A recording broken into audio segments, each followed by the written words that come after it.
Mon fils, si des pécheurs te séduisent, ne cède pas. S'ils disent, viens avec nous, tendons des embuscades pour tuer, prenons d'assaut l'innocent sans raison, engloutissons les vivants et tout entiers, comme ceux qui descendent dans la fosse. Nous trouverons tous les biens précieux, nous remplirons nos maisons de butin. Rejoins-nous, nous aurons tous une bourse commune. Mon fils, ne marche pas avec eux, éloigne-toi de leurs sentiers. Car leurs pieds courent au mal, et ils se hâtent de répandre le sang. Mais ces hommes tentent des embuscades pour leur propre sang, ils se font du tort. Telles sont les voies de quiconque est avide de gains malhonnêtes, cela ôte la vie à celui qui le possède. Proverbe 1, versets 10 à 19. J'ai eu une opportunité, pourquoi n'ai-je pas écouté? J'ai ma propre grâce, pourquoi l'ai-je gâchée? Oh. Papa, on vous entend, monsieur. Continuez. Ce n'est plus la fin qui est proche, c'est la fin qui est arrivée. Êtes-vous prêts? Êtes-vous prêts à rencontrer le Seigneur? Êtes-vous prêts à comparaître devant le trône du jugement? Êtes-vous prêts à rendre compte de votre vie terrestre? Êtes-vous prêts? C'est le message du temps. Que Dieu nous prenne en pitié. Êtes-vous prêts? Ou bien êtes-vous encore occupé à manger et à boire, à vous marier et à donner en mariage? Il en était ainsi du temps de Noé, et il en sera de même. Noé prêcha pendant des années. Il avertit son peuple que le jugement était imminent. Il construisit l'arche par obéissance à Dieu. Pourtant, le peuple se moqua. Il se moqua. Il disait, nous l'avons déjà entendu. Rien n'arrivera. Il en est ainsi aujourd'hui. Pendant des années, nous avons entendu dire, la fin est proche. Mais maintenant, regardez autour de vous, les signes sont partout. Guerre et rumeurs de guerre. Des nations se soulèvent contre d'autres nations. Le mal est glorifié, la justice ridiculisée. Il en était ainsi du temps de Noé, et il en est de même maintenant. Même un aveugle peut le voir. J'ai peur. La question n'est pas la fin approche-t-elle? La question est êtes-vous prêt? Prêt à rencontrer le Seigneur s'il vous appelle ce soir? Prêt à vous tenir devant lui avec un cœur pur? Prêt à être trouvé fidèle, et non craintif? Jésus a dit dans Matthieu 24h44, c'est pourquoi, vous aussi, tenez-vous prêts, car le Fils de l'homme viendra à l'heure où vous n'y penserez pas. Alors je vous le demande, entrerez-vous dans l'arche aujourd'hui? Choisirez-vous le Christ tant qu'il est encore temps? Vivrez-vous prêt, non pas demain, mais maintenant? Car la fin n'est pas seulement proche, elle est là. Et seuls ceux qui sont en Christ demeureront debout. N'attendez pas. Ne jouez pas avec l'éternité. Tout comme Noé est entré dans l'arche et a été sauvé, vous devez entrer en Christ et être en sécurité. Prions ensemble. Ô Dieu, prépare-moi. Au nom de Jésus, nous avons prié. Amen. Père céleste, nous nous présentons devant toi avec un cœur humble, sachant que la fin n'est pas seulement proche, elle est là. Seigneur, nous te demandons de nous préparer. Purifie-nous de tout péché, éloigne de nous toute distraction et brise toute chaîne qui nous sépare de toi. Comme Noé était prêt lors du déluge, prépare-nous pour le retour du Christ. Apprends-nous à marcher dans la sainteté, à vivre dans l'obéissance et à briller comme des lumières dans un monde obscur. Père, ne permets pas que nous soyons trouvés endormis ou pris au dépourvu. Remplis-nous de ton esprit, fortifie notre foi et garde-nous fermes jusqu'à la fin.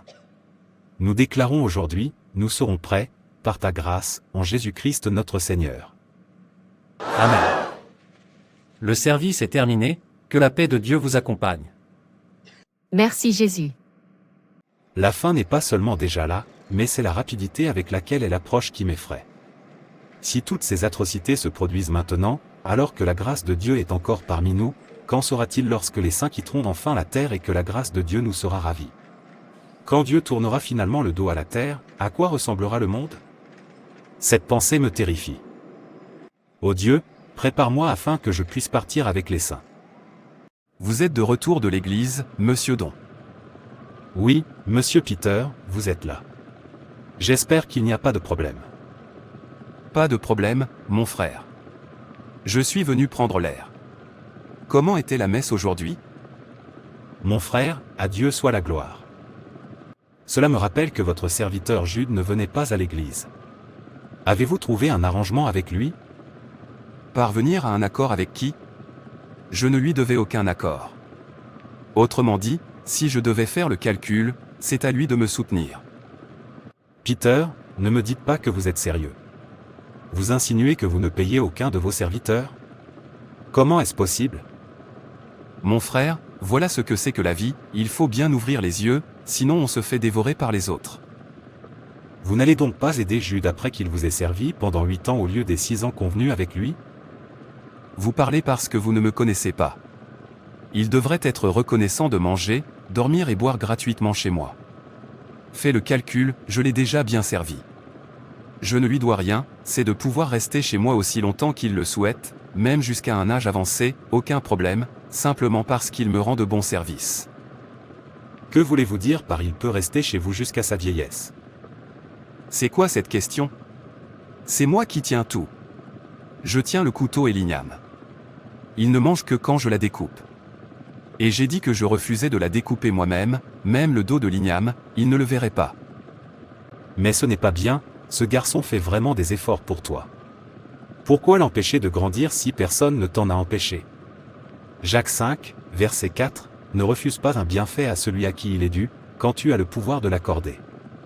Dieu entend le cri des opprimés. Retenir un salaire ou rompre un accord est non seulement injuste, mais c'est un péché.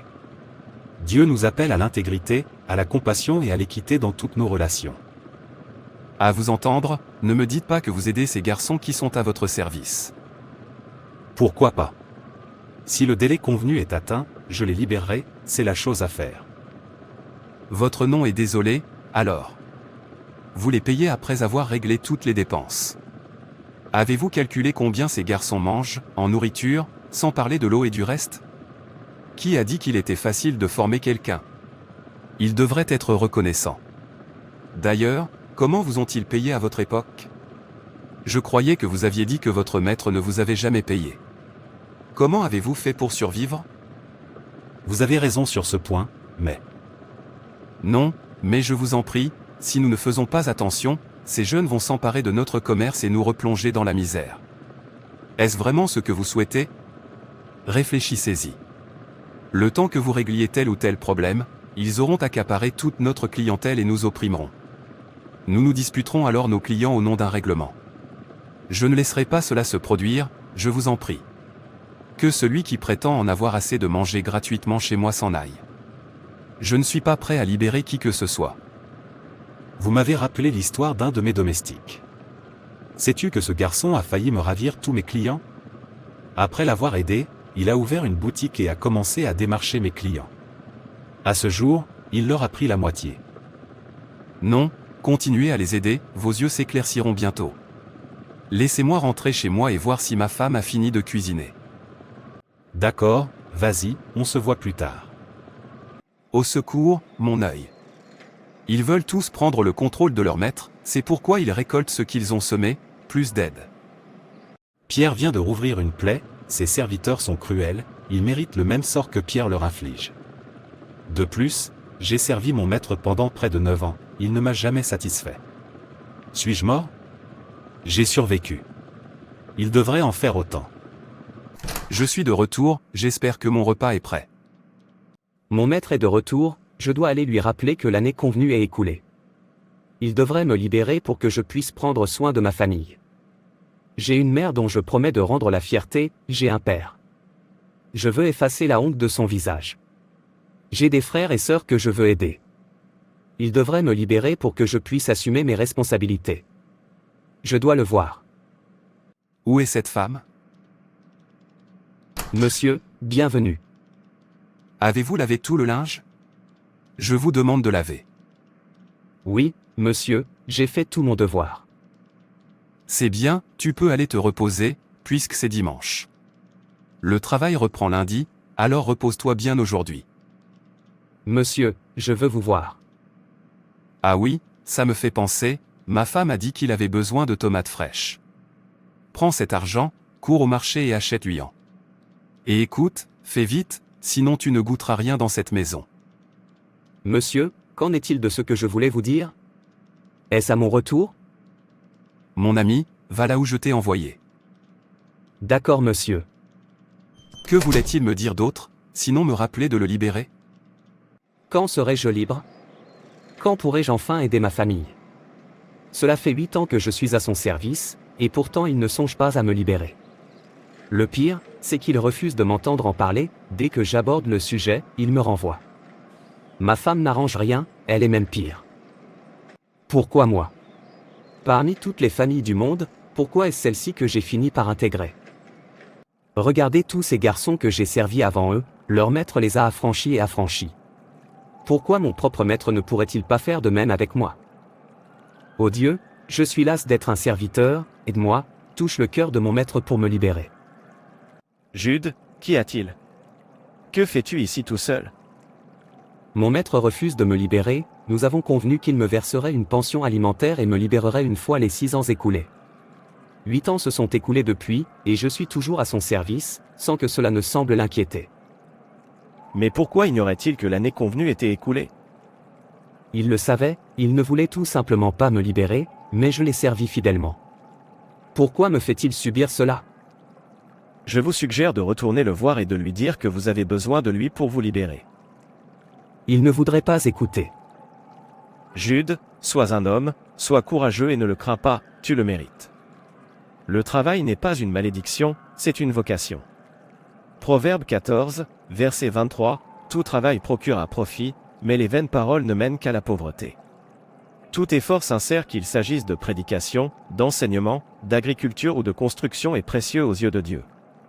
Dans 1 Timothée 5, verset 18, Paul rappelle à l'Église, « Tu n'empêcheras pas le bœuf de manger le grain qu'il foule et l'ouvrier mérite son salaire. » Tu es un ouvrier dans sa maison, et ceux qui travaillent méritent une juste récompense. Alors, vas-y. Je ferai exactement ce que vous avez dit. Le méchant retient ce qui est dû, mais le juste agit avec justice. Ne vous joignez pas au conseil des méchants et ne suivez pas leur voie. Car le Seigneur bénit ceux qui marchent dans la vérité. Mais la voie de l'oppresseur mène à la ruine. Jude, qu'est-ce que c'est déjà? Monsieur, je tiens à vous rappeler que cela fait 8 ans que je suis à votre service, au lieu des 6 ans convenus. Et alors? Je veux être libre, monsieur.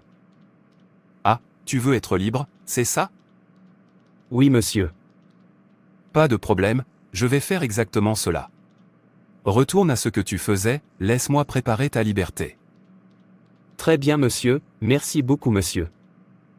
Oui, finalement, il a accepté. Merci, Jésus, je serai bientôt libéré. Alors Jude a pris son courage à 2 mains pour m'affronter. Vous voyez ce que je veux dire? Pourquoi je ne veux pas le libérer, voir ses yeux et constater à quel point il est prêt à tout pour rafler ma clientèle? Oh non, il ne me connaît pas, s'il me connaissait, il saurait qu'il devrait être reconnaissant de manger gratuitement chez moi, et cela devrait lui suffire.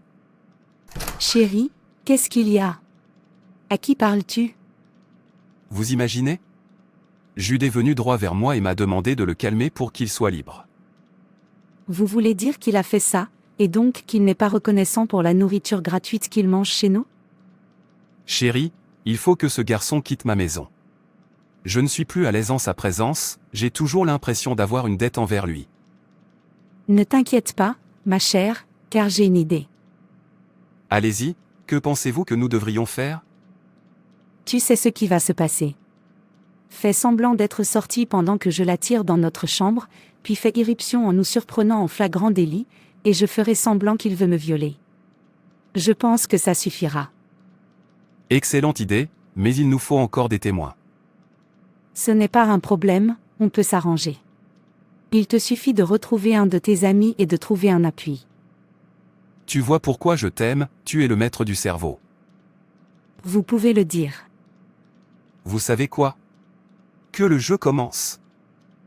Jude, écoute, quand tu auras fini ce que tu fais, va rapporter tous ces vêtements que tu as lavés pour moi, je veux voir un ami. D'accord, monsieur. Chérie, je vais voir un ami. D'accord, allez-y. Il veut être libre, il sera libéré de façon spectaculaire. Jude. Jude, où es-tu? Viens. Maman, tu m'as appelé. Venez me masser le dos, s'il vous plaît, j'ai mal à cet endroit. Madame, que dites-vous? Mon ami, approche-toi et fais ce que je te demande, et arrête de me poser des questions inutiles. Bon, maman, où est le problème?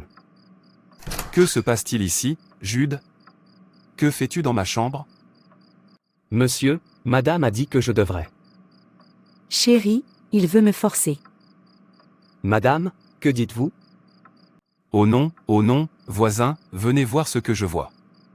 Ma bonté veut me tuer. Monsieur, ce n'est pas ce que vous croyez. Écoutez-moi. Voisin, où êtes-vous?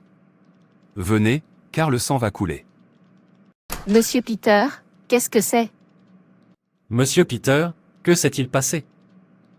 Un garçon que je nourris veut abuser de ma femme. Oh non, oh non. Jude, en est-on arrivé là? Qu'est-ce qui ne va pas chez toi? Ce n'est pas vrai, je n'ai rien fait de tel, je suis innocent. Il veut abuser de moi, sans l'intervention de mon mari, il aurait réussi. Comment oses-tu, Jude? Vous en êtes donc arrivé à essayer de forcer votre patronne. Qu'est-ce qui vous prend? J'appellerai la police, sinon, des têtes vont tomber. Peter, tu es ici. J'ai besoin de votre aide pour quelque chose. Que se passe-t-il? Tu as l'air sérieux. Je veux que vous disiez avoir vu mon serviteur tenter d'abuser de ma femme. Attendez, c'est vraiment arrivé? Non, mais si vous dites que c'est le cas, tout le monde me croira. C'est un mensonge éhonté, mon frère. Tu me demandes de porter un faux témoignage contre des innocents. Je sais, mais j'en ai besoin. S'il te plaît, reste à mes côtés, et je serai toujours là pour toi. Faisons-le ensemble, sinon, ces garçons nous anéantiront. Tu sais que ce n'est pas vrai. Comment veux-tu que je dise ce qui est faux? Je comprends. Je vous donne $500 maintenant.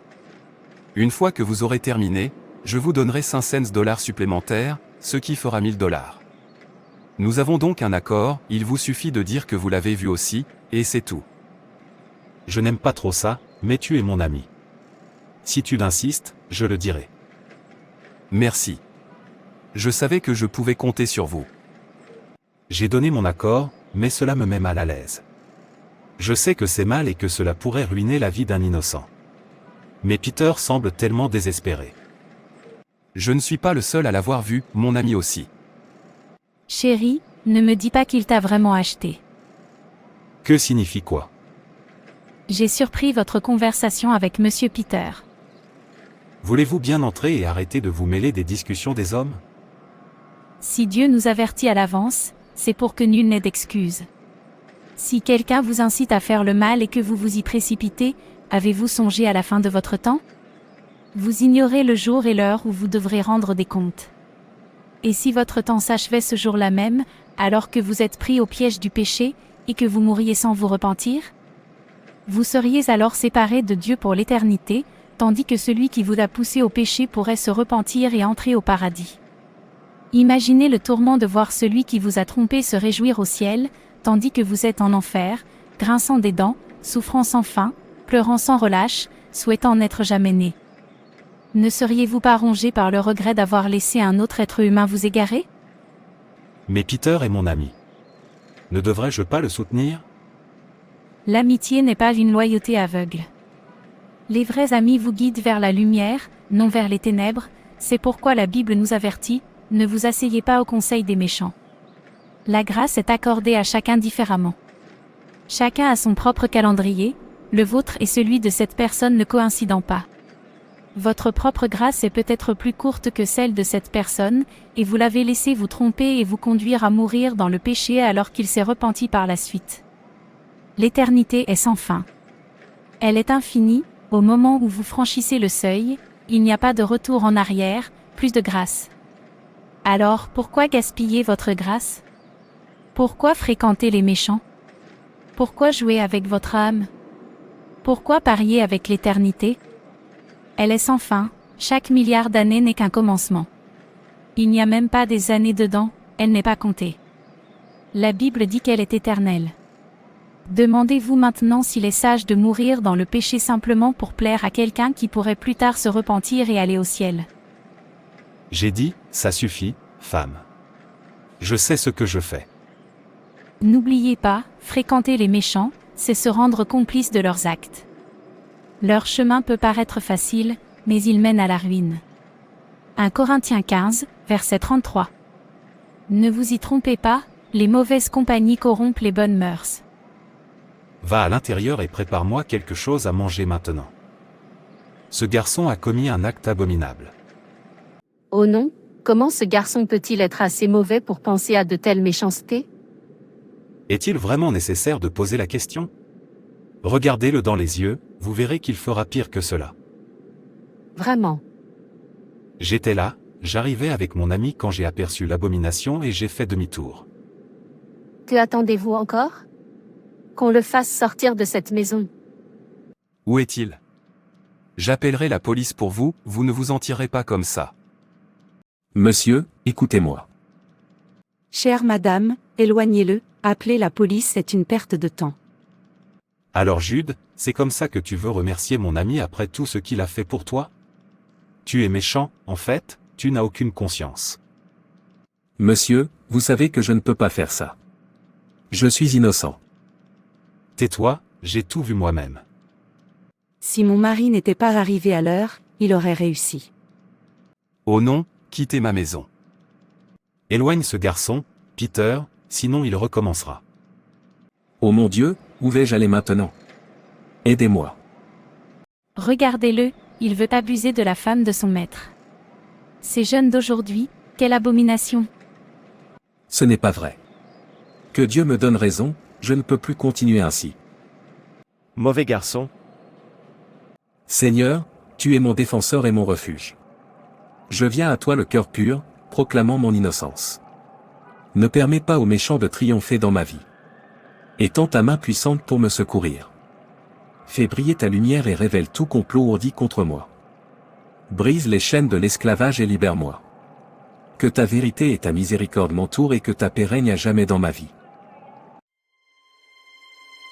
Peter a dit qu'il me donnerait 500 $ une fois que je l'aurais aidé à chasser ce garçon, peut-être a-t-il oublié. Permettez-moi de le lui rappeler. Pierre. Oh, c'est toi. Comment vas-tu? Je vais bien, Peter, je suis venu te rappeler les 500 supplémentaires que tu m'avais promis de me donner après t'avoir aidé à renvoyer ce garçon. Que voulez-vous dire par là? Ne me dites pas que vous avez quitté votre domicile pour venir me déranger à cause de 500 $, ayez un peu de honte, s'il vous plaît. Que voulez-vous dire? Vous n'aviez pas promis de me donner 500 de plus? Je suis là pour l'argent. Que as-tu fait pour moi pour que je te donne 500 de plus? Réponds-moi. Peter, ne me provoque pas, sinon, je dirai à tout le monde que ce garçon est innocent et que toi et ta femme l'avez piégé. Quoi? Ce garçon était donc innocent. Si tu ne quittes pas ma maison immédiatement, tu vas mourir ici. Tu me menaces?